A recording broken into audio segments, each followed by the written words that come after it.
Welcome to the Deep Dive.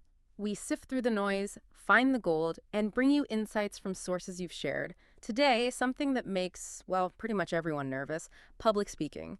All right, let's unpack this. Is there anything more universally dreaded? Seriously. Standing up there, microphone, all eyes on you, it gives you chills, doesn't it? That racing heart, dry mouth, your mind just blank. Where did those notes go? It's such a common fear. But here's the kicker. What if we're looking at it all wrong? What if the usual advice is actually, holding us back? So our mission today is to challenge that, move past the cliches, and find a really refreshing, usable secret. This isn't just about your next presentation. It's about changing how you connect, whether it's to a big crowd or just one person. We're diving into a really insightful TEDx talk by Jess Ekstrom. It's called The Secret to Great Public Speaking. No, it's not confidence. And she completely redefines what connecting with an audience really means. She gets into why we get so nervous and what to do instead. Yeah, and what Ekstrom offers, it's not just like a few quick tips. It's a fundamental shift. It completely changes how we understand effective communication. So we'll walk you through her story, her insights, and challenge that simple idea that confidence is the only key. It really goes much deeper. It's about, well, human connection itself. Okay, this is where it gets really interesting. Yeah. Because that fear, it's incredibly real. You know the Jerry Seinfeld joke, most people would rather be in the casket than giving the eulogy. Right, and people nod along. It's Yeah. funny, but painfully true for many. Totally. I remember in college I had this presentation and I swear I spent more time color coding my notes than practicing. Just needed something else to focus on besides the panic. Oh, absolutely. And the intensity of that fear. Yeah. It makes sense when you look at its roots. Like Ekstrom points out, public speaking is one of the most vulnerable, exposed human experiences. Mm-hmm. Think back, maybe school spelling bees, or that piano recital where one wrong note felt like the end of the world. Yes. The pressure. Exactly. We were sort of conditioned to believe perfection was the only option. Yeah. It creates this pressure cooker for our nerves. And that high standard just sticks with us. The focus was always on our performance, how we looked. Right. And so to fight that fear, we get all this advice, sometimes well-meaning, but often not so helpful. Especially for women, you hear, just speak up, stand tall. Or my favorite, take up space. It sounds empowering on the surface, doesn't it? It does, like you're being told to be strong. And yet, Ekstrom argues that advice often backfires. It shifts the attention back onto ourselves, which is ineffective. Mm-hmm. Because if you're thinking, am I standing right? Am I loud enough? Am I taking up space? Where's your focus? This on me? Exactly. Still on you. You're trapped in performance mode, worrying about perception, not connecting. The spotlight stays firmly on the speaker. Okay, so let's shift gears. Forget the anxiety for a second and think about the ice cream truck. Jess Ekstrom tells this fantastic story from when she was a kid, lived at the top of the hill, right? Prime spot for hearing that jingle first. Ah, the strategic advantage. Totally. And she saw it as her civic duty to warn the neighborhood. So she'd jump on her bike, pedaling like crazy, banging on doors, probably during dinner, sweaty, hair everywhere, yelling, ice cream trucks, smash your piggy banks, get your money. And the amazing part, she didn't care at all how she looked or sounded. And that's the core insight, isn't it? Yeah. She asks, why didn't I care? The answer is simple but kind of revolutionary. Because I knew I had critical information they wanted to know. Ice cream info, critical indeed. Yes. But that was her light bulb moment. Public speaking wasn't about me. It was the information I had that I knew could serve them. It just flips the whole self-focus thing on its head. She wasn't performing, she was serving, helping them get ice cream. And wow, that idea feels so relevant right now with AI and everything becoming more digital. Like, sure, use ChatGPT to draft that email asking for a raise, fine. But then your boss calls you in to actually talk about it. You can't exactly ask your AI for the next line then, can you? Right, or trying to order from that great local pizza place that isn't on the delivery app, so you have to pick up the phone. You actually have to talk to a human. These aren't just small things. They highlight the increasing value of real human-to-human connection. In a world full of automated messages and info overload, genuine personal connection stands out more.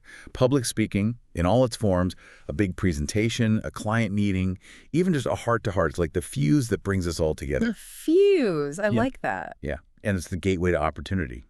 Big deals, project success, getting that job. Those moments hinge on one person effectively communicating with another. Without that connection, opportunities just fizzle out.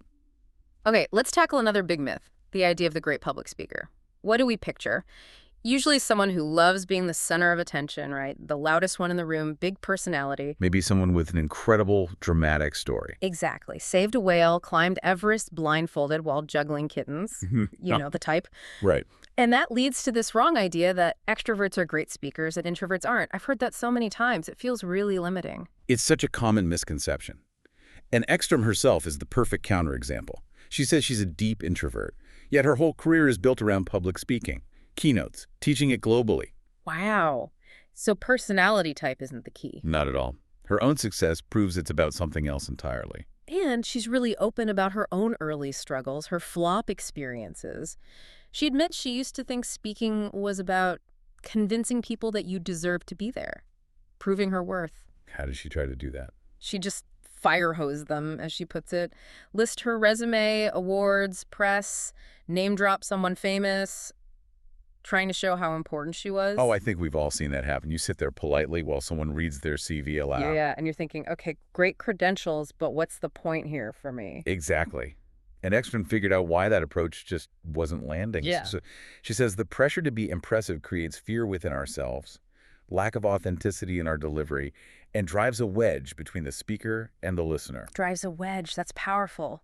Think about being stuck in that meeting, right? 45 minutes in, and the person is still explaining how they basically invented Uber, but their roommate stole the idea. Oh gosh, the Uber first monologue. Painful. Right. Your coffee's cold, you haven't said a word, and you just feel disconnected.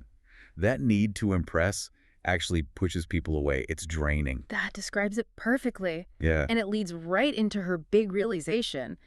Public speaking isn't about showing that you're important. It's about proving to your audience or your listener that they are important. That's a huge shift, isn't it? Yeah. It just flips the whole thing upside down. Totally counterintuitive, but makes so much sense when you hear it.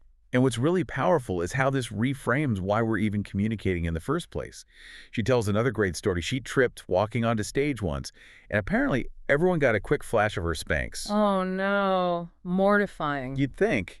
But afterwards, women came up to her, wanted to connect, to talk. Really? Why? Because that moment of, imperfection, that vulnerability, it actually built a bridge.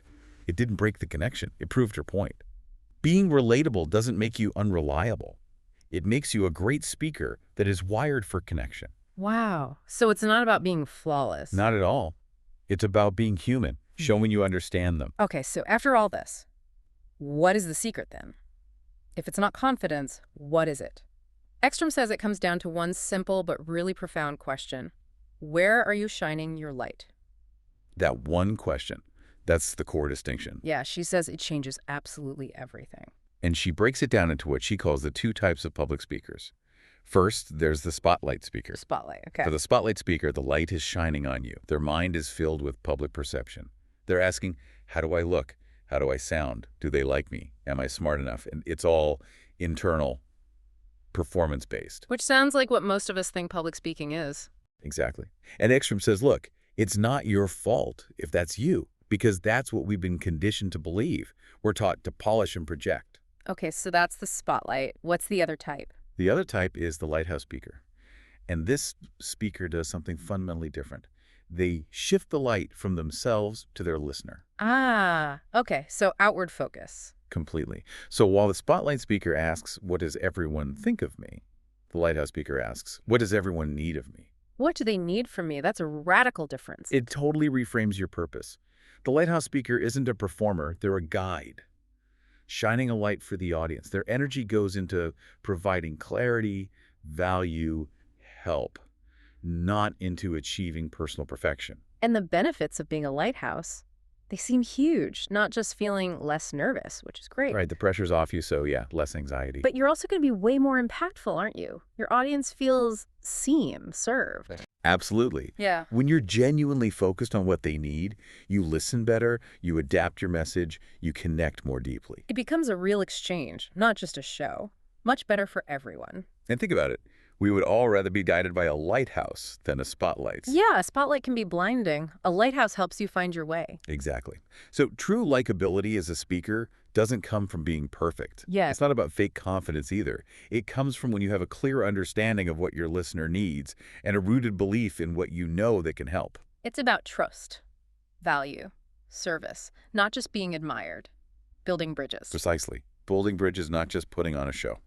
So, wrapping this up, what does this all mean for you listening, whether it's a big presentation, a meeting, or just talking to a friend?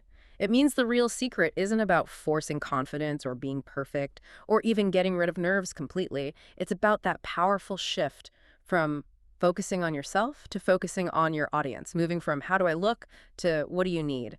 How can I shine a light for you? Which leads to a really interesting final thought, doesn't it? How could this lighthouse mindset change your everyday interactions? Think about going into a team meeting or a negotiation or even just a difficult chat with someone you care about.